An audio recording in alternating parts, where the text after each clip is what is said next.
Hola chicos y chicas, espero que estén todos y todas bien en sus hogares.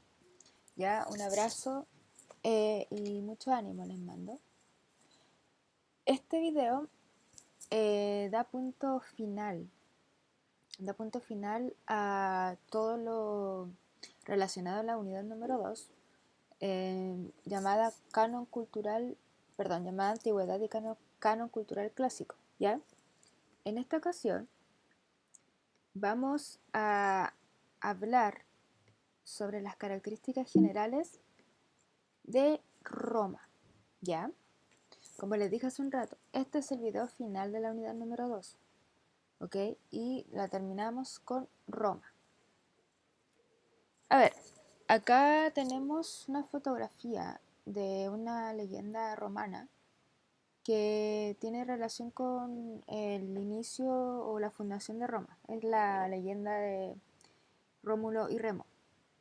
En relación, bueno, como toda leyenda o toda cultura antigua era mitológica y se basaba mucho en la espiritualidad y en la existencia de muchos dioses. Entonces, a grandes rasgos, la leyenda de Rómulo y Remo tiene relación de que estos dos hermanos, Rómulo y Remo, fueron criados por una loba y que gracias a eso y un montón de procesos dentro de la leyenda se dio origen a la fundación de Roma propiamente tal, pero es solamente una leyenda. El objetivo, el objetivo asociado a este video es el siguiente: relacionar las principales características de la civilización romana, es decir, el derecho, la organización burocrática, la organización militar, la infraestructura, la esclavitud, entre otras, con la extensión territorial del imperio. Ya, es decir, a medida que Roma se iba ampliando territorialmente hablando, iba adquiriendo diferentes aspectos culturales y se va desarrollando en diferentes áreas, de forma gradual, desde el inicio de una ciudad agrícola única hasta la expansión de todo o colonización de todo el mar Mediterráneo, con diferentes formas de gobierno a lo largo del tiempo.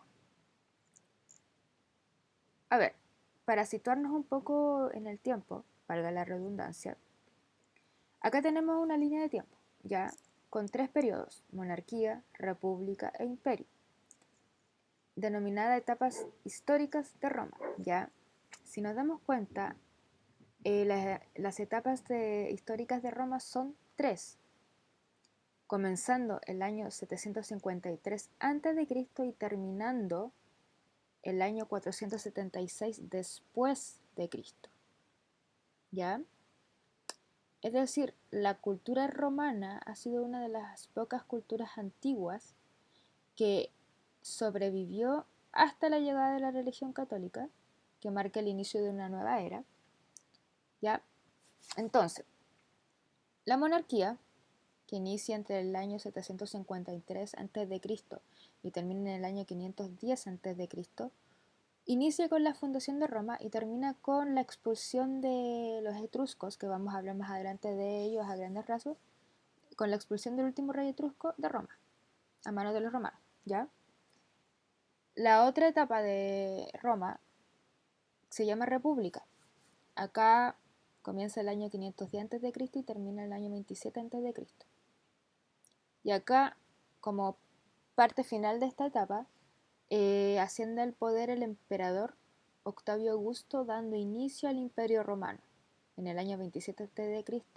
y terminando con la caída del Imperio Romano de Occidente, porque durante el Imperio Romano Roma se dividió en dos: Imperio Romano de Oriente, Imperio Romano de Occidente, y el Imperio Romano de Oriente se llamó Imperio Bizantino.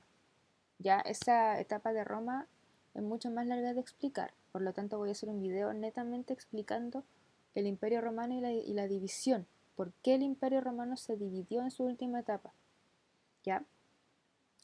Entonces, haciendo un resumen, estas tres etapas, monarquía, república e imperio, si se dan cuenta, representan diversas formas de gobierno, ¿ok? Implementadas en la historia de Roma, a lo largo de la historia romana, partiendo antes de Cristo con una monarquía en el año 753 y terminando con un imperio en el año 27 a.C. hasta el año 476 después de Cristo. Diferentes formas de gobernar.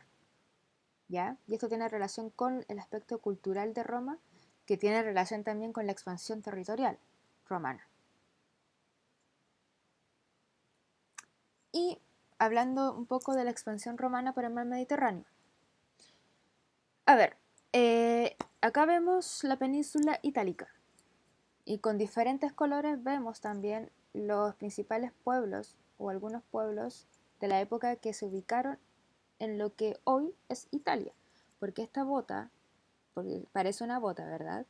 Esta península que parece una bota se llama península itálica. Y aquí es donde se ubica actualmente Italia.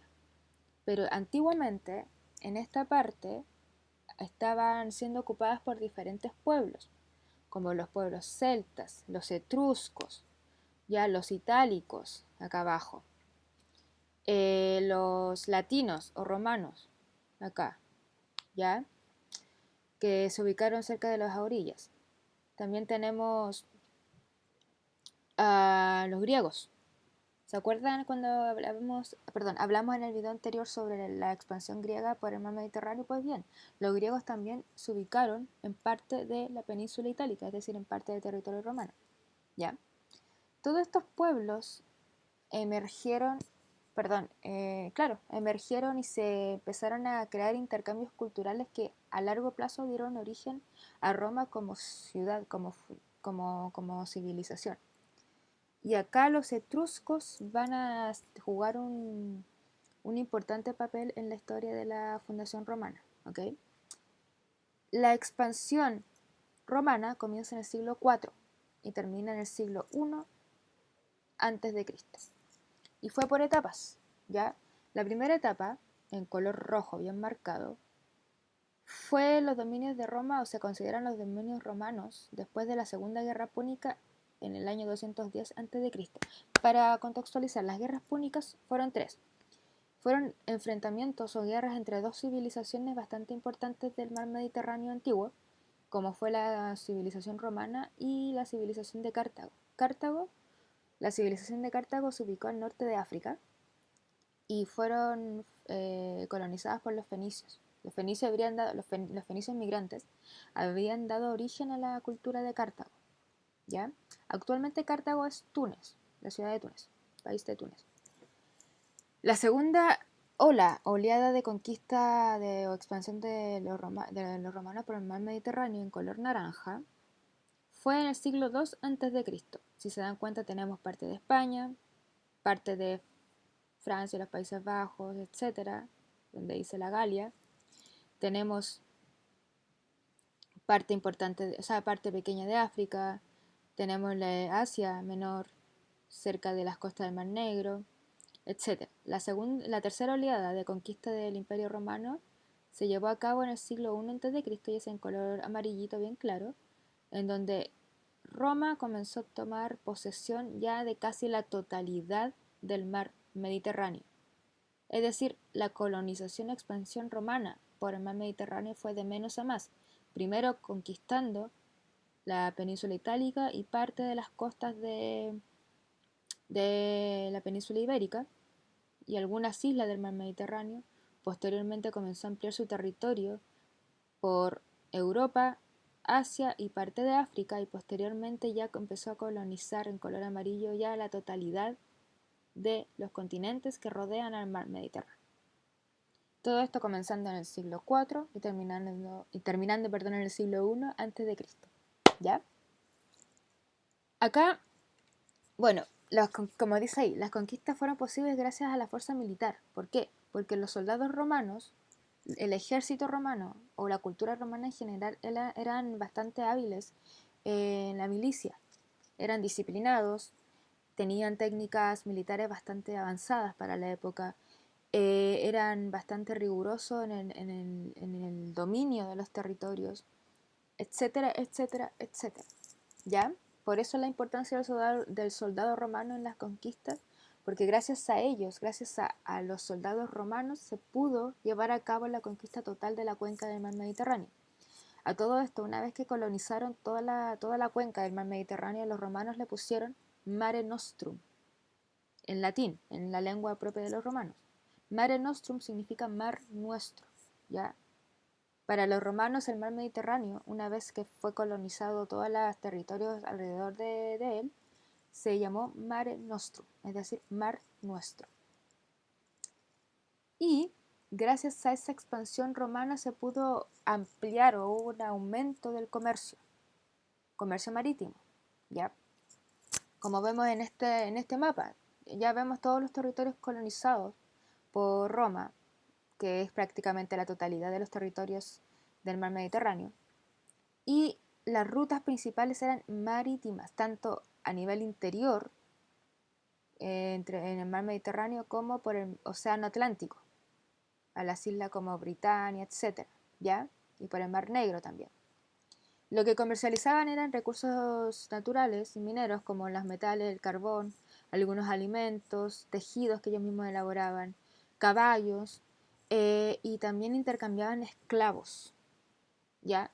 Intercambiaban o vendían esclavos. Porque como no eran considerados personas, prácticamente lo utilizaban como mano de obra, de trabajo, etcétera, sin ningún derecho alguno. A ver, ¿las características del mundo romano están presentes en la actualidad? Claro que sí, porque este video no tiene sentido sin tener estas características romanas vistas en el entorno que actualmente nosotros vivimos. Recién le mostraba una línea de tiempo en donde mostraba la monarquía en primera instancia como parte de la evolución cultural de Roma, posteriormente la república y finalmente el imperio. Actualmente nosotros tenemos reyes, en Europa sobre todo. Actualmente muchos países son considerados repúblicas, como Chile. Entonces, para responder a la pregunta, ¿qué características del mundo romano están presentes en la actualidad? Varias.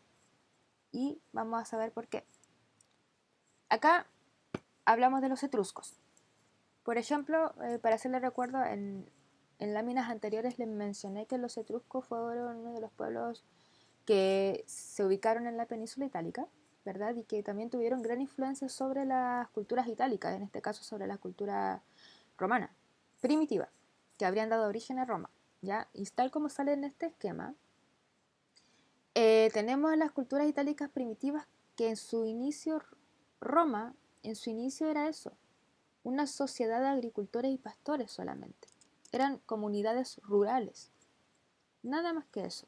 Ya obviamente con una organización social bastante dinámica, diversa, y una organización militar también imponente e importante, pero seguían siendo sociedades o como se denomina cultura itálica primitiva a Roma en un inicio, como una ciudad netamente agrícola y de pastores. ¿Ya? Los etruscos, por otro lado, era una cultura urbana, entonces, dominada por reyes, es decir, por monarquías. Entonces, la confluencia entre las culturas itálicas y la civilización etrusca, recordemos que ambas civilizaciones se ubicaron en la península itálica, la confluencia de estas dos culturas, más la incidencia de otras más pequeñas, pero dándole mayor importancia a la civilización etrusca, dieron inicio a la fundación de Roma, es decir, acá hubo un intercambio cultural, ¿ya? Acá hubo un proceso de aculturación y de dominación de una cultura por sobre la otra. Las culturas itálicas primitivas se vieron influenciadas por la civilización etrusca y gracias a eso se dio inicio a la fundación de Roma en el año 753 a.C., dando inicio a la monarquía romana. ¿Por qué? Porque los etruscos eran una civilización cuya, cuya forma de organizarse políticamente era la monarquía. Tenía reyes, ¿ya? Por eso Roma comenzó siendo una monarquía, por la influencia etrusca. Y en relación al aporte de esta cultura a Roma y también a la sociedad actual, ellos transformaron las aldeas de los itálicos primitivos en ciudades. Ya construyeron edificios de piedra, se dedicaron mucho a la urbanización, a la arquitectura, creación de cloacas, de acueductos, a pavimentar las calles, ¿ya? Como tenían un conocimiento en la metalurgia, comenzaron a utilizar el hierro para generar diferentes elementos. Gracias a esto se activó el comercio en el mar Mediterráneo, obviamente gracias a favoreciendo a Roma, ¿ya? A ver, como les dije recién, como les dije recién, Roma comenzó siendo una monarquía gracias a la influencia de los etruscos, ¿ya? ¿Por qué? Haciendo un resumen de lo que le dije hace un rato. Las culturas itálicas primitivas, más la civilización etrusca, que era una civilización urbana, una civilización que tenía reyes como gobernantes, influyó en las culturas itálicas primitivas y eso dio origen a la fundación de Roma. Pero, como los etruscos eran una civilización fuerte, los etruscos le entregaron a esa nueva cultura creada, que fue Roma, la forma de gobierno que fue un gobierno monárquico. Entonces, en un inicio, Roma fue monárquica y poco a poco el rey comenzó a perder poder hasta llegar a ser una república. Como en todo orden de cosas, comenzaron ya a entender que el rey tenía todo el poder absoluto, por lo tanto los ciudadanos necesitaban ser representados de otra manera y poco a poco comenzaron a quitarle poder político al rey. Y de ahí nació la República Romana, que la voy a explicar a continuación. Uy, perdón. Bueno, en esta lámina esquema mapa conceptual se evidencian las características primordiales de lo que fue República Romana, porque esto es mucho más profundo que esta lámina. Comenzando en el 509 a.C. y terminando en el 27 a.C. ¿Ya?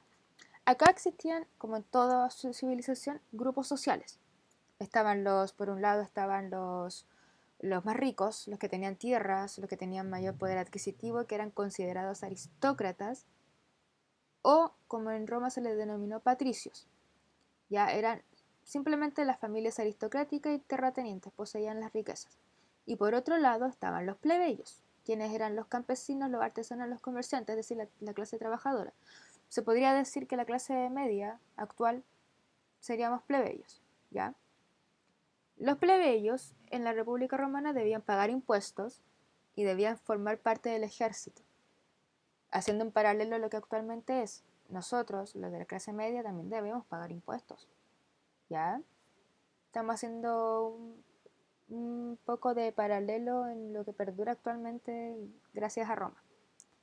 A nivel institucional, es decir, de gobierno, habían tres instituciones: los comicios, que eran las asambleas, los magistrados y el senado. Los magistrados tuvieron que emerger. ¿Por qué? Porque los plebeyos, quienes pagaban impuestos y eran parte del ejército, los patricios no pagaban impuestos, tampoco formaban parte del ejército, solamente eran parte del gobierno aristocrático, porque era una república aristocrática y los patricios tenían el poder.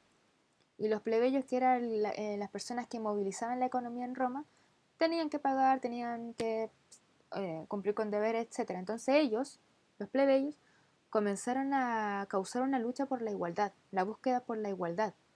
Y esto causó que se crearan leyes y que tuvieran representación política a través de lo que se denomina tribuno de la plebe dentro de la magistratura. Es decir, los magistrados eran el gobierno de la ciudad, eran quienes representaban a los plebeyos dentro de estas asambleas. Los comicios se votaban las leyes y elegían a los magistrados. Los magistrados representaban a los plebeyos y el Senado ratificaba las leyes, se encargaba de la política exterior y de la política económica.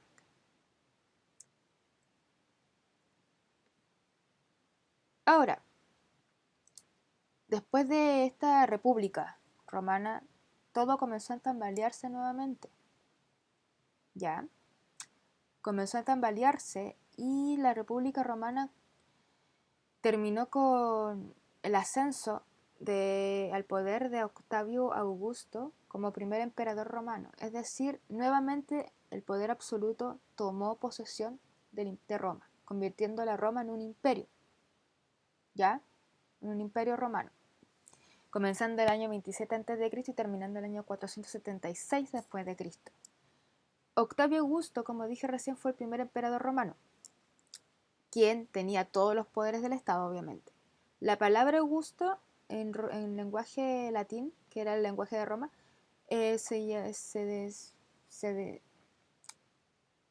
tiene como significado el elegido por los dioses. ¿Ya? Entonces, como todo giraba en torno también a la espiritualidad, y aún eran politeístas, creían que los emperadores también tenían representación o comunicación con los dioses. Como emperador, él tenía el poder militar, poder ejecutivo, poder religioso. Y se creía que Octavio Augusto, como emperador romano, tenía contacto con los dioses, y al morir fue divinizado y se le organizó un culto imperial ante su muerte. Octavio crea una organización política, ¿ya? Y esa organización política se basa en edictos, en consejos imperiales. El consejo imperial ayudaba al emperador. La organización política del Imperio Romano dividía el territorio en provincias. Ojo ahí, la palabra provincia. En provincias, actualmente nosotros también tenemos provincias. Y el Imperio Romano conoció lo que se denomina la Pax Romana, es decir, una máxima extensión territorial, ¿ya? Donde tenía cabida. Hubo una prosperidad económica, se comenzó un proceso de romanización a nivel universal en todo el territorio colonizado y la universalización de la ciudadanía romana. Acá hay que entender que el Imperio Romano o la palabra emperador fue un sistema de gobierno absolutista. Si se dan cuenta, en la mano del emperador están todas las leyes y todo el poder político, económico, social, religioso, etc. Y durante el Imperio Romano también se gesta o se comienza a aparecer una nueva religión, que fue la religión cristiana, actualmente católica, apostólica romana, ¿ya? Por eso termina en el año 476 después de Cristo, porque al llegar la religión cristiana se comienza una nueva era, se comienza o se reinician los calendarios, se parte del año cero nuevamente, con el calendario justiniano, perdón. Algunos aportes culturales de Roma que perduran en la actualidad. Bueno, tenemos los caminos, redes de caminos, donde circulaban comerciantes viajeros, los acueductos, los baños, termas, fuentes públicas, los teatros y anfiteatros. Todo esto permanece como patrimonio cultural de la humanidad en la actualidad, ¿ya? Como parte de los parques nacionales del atractivo turístico romano.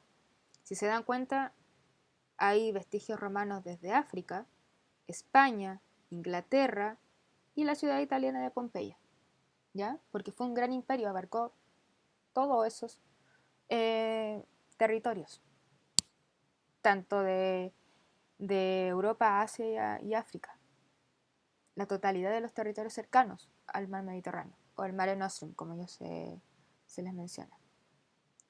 El derecho romano también fue, el derecho, las leyes también fue parte del legado cultural de Roma. La instauración del sistema político republicano, ya una organización política, tal como dice ahí, en donde el poder es dividido y ejercido por magistrados, ¿ya? También el lenguaje, el latín como idioma. Si no hubiese existido el latín, que es una lengua romana, probablemente no hubiesen existido los idiomas como el castellano, que es el idioma que nosotros hablamos, el portugués, el italiano, el francés y el rumano. Todos esos idiomas descienden del latín, que fue la lengua romana, ¿ya? Y algunas palabras actuales también provienen del latín. Siguiendo un poco con la importancia del mundo romano. Bueno, las construcciones, calzada, acueductos, puentes, teatros, anfiteatros, templos, el latín como lengua, el derecho romano, leyes escritas, ¿ya? Y el cristianismo que se extendió de forma rápida por varios territorios, convirtiendo o apagando poco a poco, sacando poco a poco el politeísmo para instaurar el monoteísmo. Y eso también es materia de otro video. En resumen, Roma fue la más poderosa potencia militar y política del mundo antiguo. ¿Ya? Tuvo tres formas de gobierno: monarquía, república e imperio. Conquistó extensos territorios, como les dije recién: Europa, norte de África, Oriente Próximo, es decir, Asia Menor, todos los territorios que estaban cercanos al mar Mediterráneo. Y gracias a ellos construyó un ejército profesional, como les dije hace un rato, disciplinado, que en un inicio los ciudadanos tenían que formar parte, pero poco a poco se fue convirtiendo, perfeccionando la milicia romana. ¿ya? Y fueron ellos quienes pudieron dar sentido a estas conquistas. Fundó ciudades, que eran los centros de control político, centros comerciales, financieros, culturales, etc. Creó un modelo de sociedad en donde había desigualdad entre hombres y mujeres libres, entre hombres y mujeres esclavos. ¿Ya? Las mujeres libres tenían derecho a tener tierras, pero no derechos políticos. Y Roma desarrolló técnicas de construcción avanzadas, era una civilización común en todo el imperio, quienes todo el imperio manejaban el latín, todo el imperio tenía el mismo derecho y el estilo de vida también, ¿ya? Y con esto damos por finalizado el video de Roma como unidad 2 para poner punto final a la unidad número 2. Espero que hayan comprendido. Cualquier duda y consulta me lo hacen al mail y no se olviden de hacer la guía. Un beso y un abrazo.